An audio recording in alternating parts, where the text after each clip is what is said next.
Hi everybody, June 7, 2012, Leon's 80th birthday. That's Itai, Eddie Orshan's son. Eddie's a good friend from Princeton. Arthur on the left is my wife, 40 years in August 17th, 40 years of marriage. Gadalti Bishana, I'm a year older. I'm saying John came all the way from LA. We met him when he worked for the Vespa company almost 60 years ago. John Avildsen, the one and only. Okay, John's going to speak in English, so you won't need any commentary. Thank you, Leon. I want to thank Devorah and you very much for inviting Janny and me to this incredible celebration of your birthdays that you certainly don't deserve. And I want to thank Irid and Alon for their gracious hospitality in this beautiful house filled with delicious food.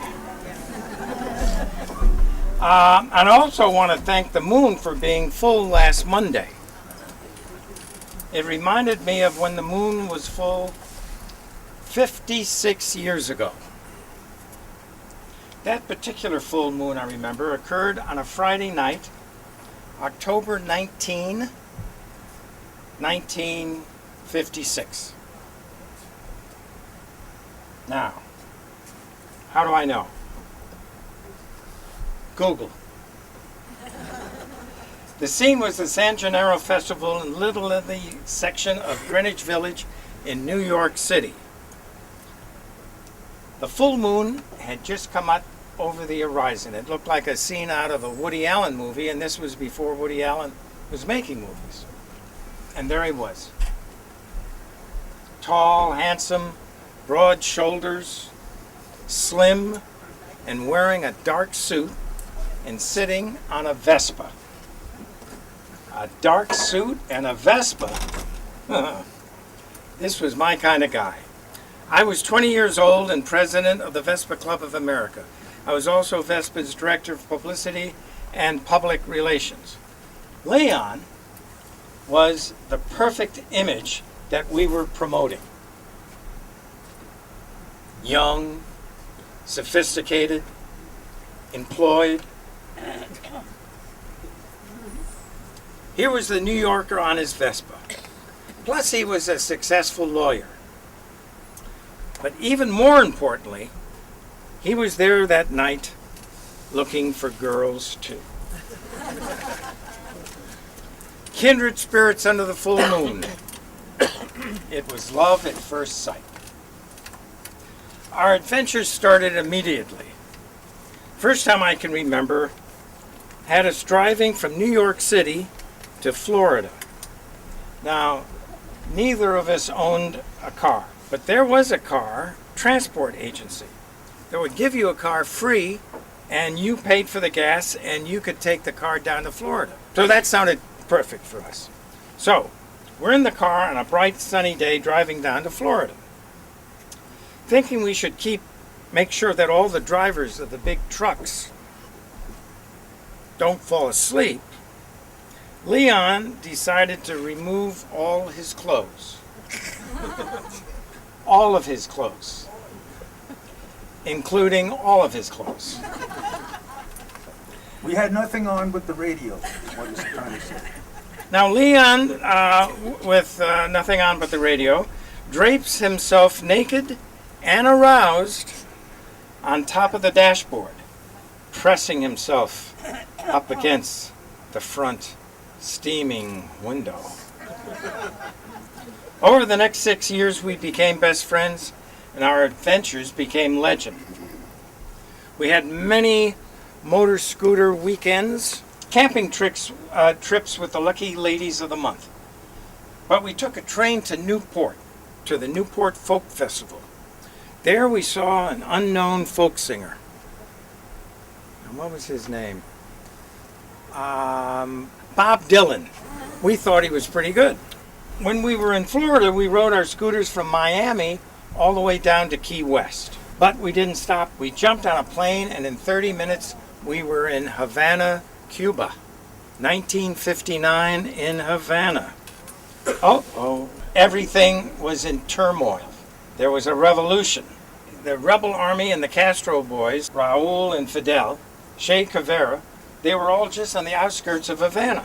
Batista, he was looking for a taxi. There was chaos everywhere. We loved it. What a show. After the show, we flew back to Key West. It was a chilly night and raining.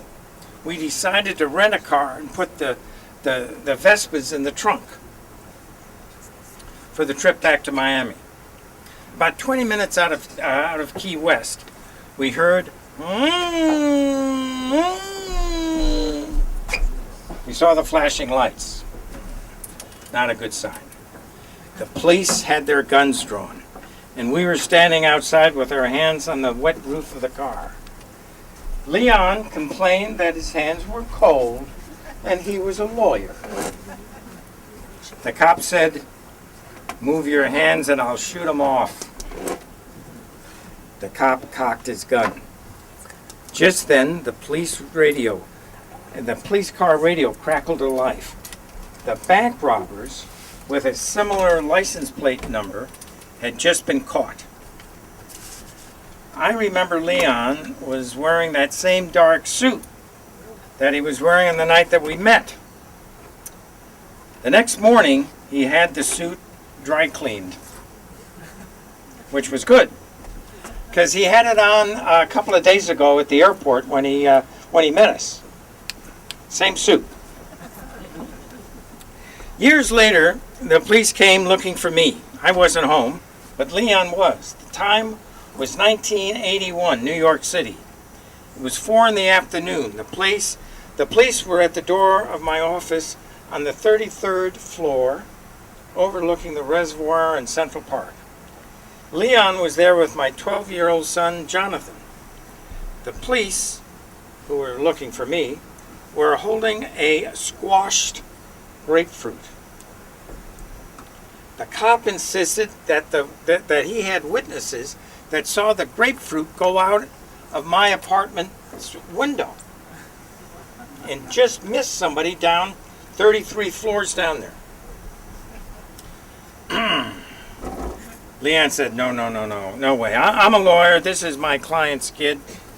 His dad's out of town. At this point, Leon's nose was growing, but that's another story. It must have come from some other apartment. We've been playing chess all afternoon. Now, who knows what really happened? This was just another example of Leon's astute ability to always make trouble go away. Well, almost always. I remember the winter of 1959 and the day I opened my Vespa dealership in Greenwich Village. Leon had taken care of everything. The place looked great, all the papers were signed. We were going to make some money for sure. Then the mail arrived. My draft notice from the Army. That was one thing that Leon couldn't make go away. So I went away to the Army and Leon went away to Israel. But our friendship didn't notice it. When I got out of the Army in 1961, I'd been a chaplain's assistant for a young Orthodox rabbi. I started working on movies, and Leon was living in Israel. By the time 1968 rolled around, I was directing a movie called Guess What We Learned in School Today. Leon was in New York at the time, making trouble go away for lots of satisfied clients. I told him I needed a good-looking guy, with a lot of charisma, charm, and that he would be in the movie. He would be standing next to this beautiful blonde girl, and he would meet, and Leon said, no, I've got a big schedule today, and I've got a lot of clients I got to deal. I said, Leon, this was a chance to meet some pretty girls. Guess what? We started shooting. I said, now here's what you do. You go up, you see that beautiful blonde girl over there? You go up and give her a big kiss, and then you say, hi, honey, I've missed you. Have you been working hard? Have you missed me? And then you kiss her again and again. Now, what he didn't realize is that shooting a movie is never wham, bam, thank you, ma'am. It's never quick. Leon had to work under hot lights in a room that was full of smoke. And you know that he's very fragile. And the blonde turned out to be a lesbian. We repeated that bar scene 17 times. Never because of Leon. He was always perfect.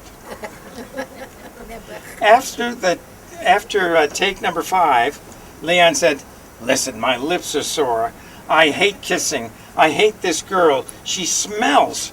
Can I go back to my office, please?" I said, "No, Leon, you can't. You're in the movie business now, and we break for lunch in 20 minutes." In the winter of 1970, as a matter of fact, he and the blonde did, well, that's another story. In the winter of 1979, Leon was back in Israel, and I was in Austria directing Marlon Brando and George Scott in a movie called The Formula. We were in the Austrian Alps. Now, there was an American actor who was supposed to be in this scene, but for some reason he couldn't make it. So now suddenly I'm stuck. I'm up in the Alps, and what am I going to do? The phone rings. Guess who? You got it. He says, "Hey, I hear you need an actor." Now, how in the world did he know that? I don't know. But within 24 hours, he was in an army uniform, an American army uniform, up to his butt in snow, delivering his dialogue, and he made it all look easy. But that is Leon's style. As you all know, this is Mr. Easy. He's always fair, but when he has to, he can be tough. And we all know that you have to be very tough to survive in Israel. A lot of kids, including myself, when we were young, we dreamt of being a policeman someday. Well, Leon was. And when he came to Israel, he was a cop on the beat for some time. And at a certain point, he went back to his law practice. He's been practicing law now for almost 60 years. And you think after 60 years of practice, he'd get it right. But this is in two countries that he's been practicing law. And the amazing thing is, they haven't caught him yet. In November of 2003, Devorah and Leon invited me and my 2 sons and my future daughter-in-law to come to Israel for Ilan and Eret's wedding. And what a wedding! Another full moon, and this one was over the Negev. The best wedding party I can remember. Dancing till dawn, and then the Dead Sea, Masada, the Lot, water skiing on the Red Sea. The fun never stopped. Then in March of 2008, Devorah, Leon, Jenny, and I spent a couple of weeks in New Zealand. More adventures, this time in speedboats that ran aground. Strangely, while he was driving. Devorah had to carry Leon to safety. And then there was the helicopter ride to the Tasman Sea and back. I luckily had my video camera. I never leave home without it. And Leon made his exit from the helicopter. Well, he extended his hand to help Devorah. Devorah fell, or she jumped. We'll hear the true story later. It was something like that, but it was a little more risque and complicated, is being very kind. So, what happened? The two of them, he comes out of the, and I don't know if she pushed him or fell. Tried to kill him. Well, was this a strange accident, or was it a clever attempted murder by Devorah to rid herself of her aging, useless husband? The video is forever now on YouTube, so you decide. Leon, you and I will always be friends, in spite of the statistics. Though we're miles apart, our hearts will always be next-door neighbors. Your footprints are on my heart forever. Wow. It's not over yet. Goes on for about another half hour. Leon is a Gemini, twins. And if I get a chance to make the movie about his life story, I will have to cast 2 actors to play Leon. Robert De Niro and Jim Carrey. And maybe Superman too. Which one of them? Well, that's a good question. Which one would you know your dad well? Which one would you suggest? John Kent, I think. That's Super Jew. The first guy. The first one, Christopher Reeves. Yes, good idea. There is a resemblance, yes. His dad, isn't he? I don't see Leon very often these days, much to my regret, but I know he is there and we will always be friends. We have no secrets, and we still like each other. That's pretty rare. Yeah. How many of us can say that? And you will always be my lawyer, Leon. Why? Well, because you know too much about me. Only one out of a few 100,000 people on Earth has a bent pinky. Wow. Wow. There's an X-rated video of our two pinkies, but that's, again, another story. It's called... What's it called?